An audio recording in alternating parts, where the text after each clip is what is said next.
बेटी की परवरिश। जिंदगी किसी को किस मोड़ तक ला सकती है। एक दिन कविता अपने पति से कहती है, कौन है ये बच्ची, बताते क्यों नहीं, क्यों लेकर आए हो इसे यहाँ? कविता, ये मेरी बच्ची है। माँ पापा मेरी शादी शिवानी से करने के लिए मान नहीं रहे थे, लेकिन मैं उससे बहुत प्यार करता था। अब वो इस दुनिया में नहीं है, लेकिन सन्निका की जिम्मेदारी मेरी है। इसे मैं अपने पास ही रखूंगा। कविता ये देखकर सुनकर सन्न रह जाती है। कैसी बात कर रहे हैं आप? लोग क्या कहेंगे? मैं कैसे इस बच्चे के साथ जीवन चलाऊंगी? देखिए, इसे देखकर मुझे टेंशन हो रही है।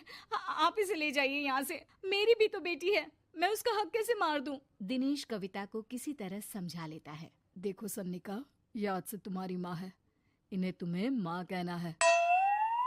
कविता को तो सन्निका को देखना भी गवारा नहीं है, फिर वो उसकी माँ कैसे बन पाती? और शायद दिनेश भी ये हकीकत जानता था। कुछ साल बाद देखिए, अब राधिका बड़ी हो गई है, उसके लिए किसी अच्छे घर का रिश्ता देखिए ना। शादी तो करवानी है ना? हाँ, लेकिन सन्निका उससे बड़ी है, पहले तो उसकी शादी तय करेंगे ना। जमाना जानता है कि वो एक नाजायज लड़की है, कोई उससे शादी क्यों करेगा? ऐसे भी आता है क्या उसे, जो कोई उसे अपने घर की बहू बनाएगा? तभी वहाँ सन्निका आ जाती है। पापा, मुझे स्कॉलरशिप मिल गई है, आगे का सारा खर्चा यूनिवर्सिटी वाले उठाएंगे।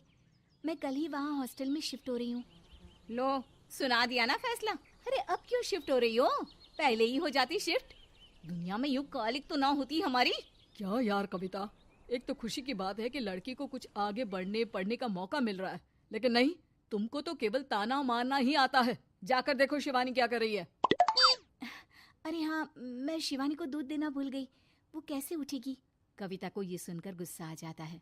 हाँ हाँ, अपनी किताबों से फुर्सत मिले तब ना।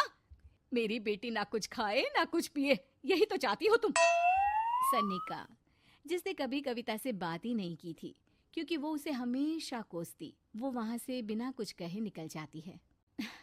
खाना तो पूरा बन गया, अब जाकर आराम से पैकिंग करती हूँ, कल वक्त से निकल जाऊंगी। देखिए जी, वैसे तो ये लड़की मुझे एक आंख पसंद नहीं, अपने कमरे में पैकिंग कर रही है। अरे मुझसे तो कभी बात भी नहीं करती। आप साफ साफ बोल दीजिए उसे कि घर से जाएगी तो सारा काम कौन करेगा? उसकी माँ।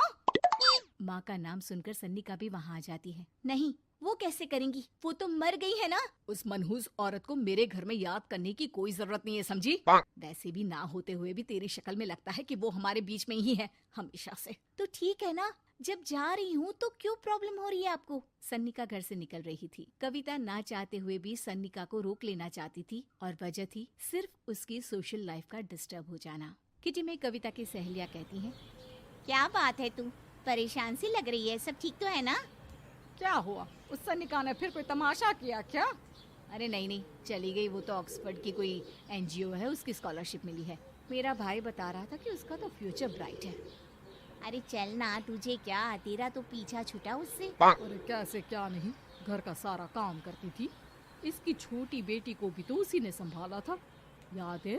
उसकी छोटी बेटी का जो केस हुआ था, वो भी अपने सर ले लिया था। हाँ, तो बदले में सारा खर्चा भी तो हम लोग ही उठा रहे थे ना।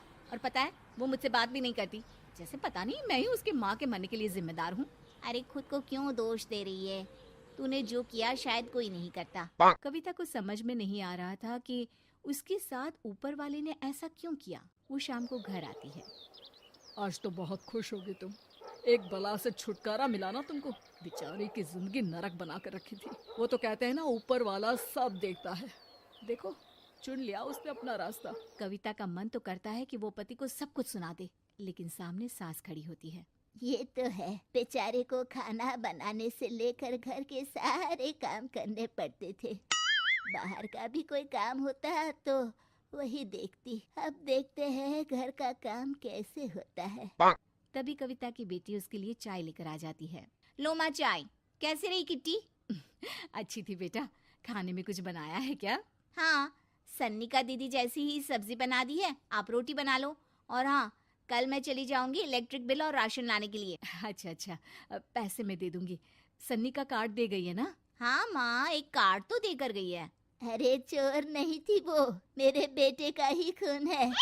पता नहीं कितना घमंड भरा है इसमें। अरे छोड़ो ना माँ, जिसको जो बनना था वो बन ही जाएगा। अच्छा माँ, कल चलना है उसके कॉलेज में, सभी पेरेंट्स को बुलाया गया है। अब कविता तो जाने से रही, तो हम ही साथ चलते हैं। हाँ बेटा, उस बिन माँ की बेटी का है ही कौन। अब क्या था, कविता का गुस्सा फूट पड़ता है। हाँ, आप लोगों के जैसे तो इंसान नहीं देखे मैंने। अरे मेरे सामने ही अपनी नाजायज बेटी को लाकर बिठा दिया। रोज मैं उसे देखती तो एहसास होता कि कैसे आपने मुझे इतना बड़ा धोखा दिया। जरा सोचिए तो, अगर ऐसा ही कुछ मैंने किया होता तो।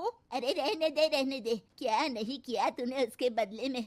उस मासूम के साथ क्या क्या करती थी सब जानते हैं हम। अरे छोड़ो ना माँ, ये तो एक बात लेकर बैठ जाती है। चलो सोने चलते हैं। अगले दिन दिनेश और उसकी माँ सन्निका के कॉलेज में जाते हैं। कैसी हो बेटा, मेरा नाम रोशन करना।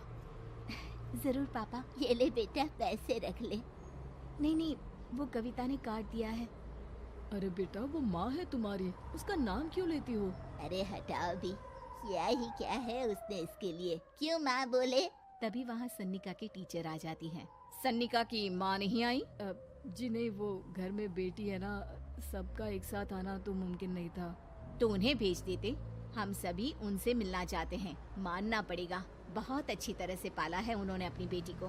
क्या घर का काम, क्या बाहर का, कॉन्फिडेंस तो कूट कूट कर भरा है। पैसे रुपये के लिए भी इसे किसी का मुंह नहीं देखना पड़ता। स्कूली शिक्षा भी लाजवाब है। पिता और दादी को एहसास होता है कि जिस कविता के पालन पोषण पर उन्हें हमेशा से शक रहा, वो सन्निका के भविष्य के लिए किसी वरदान जैसा साबित हुआ।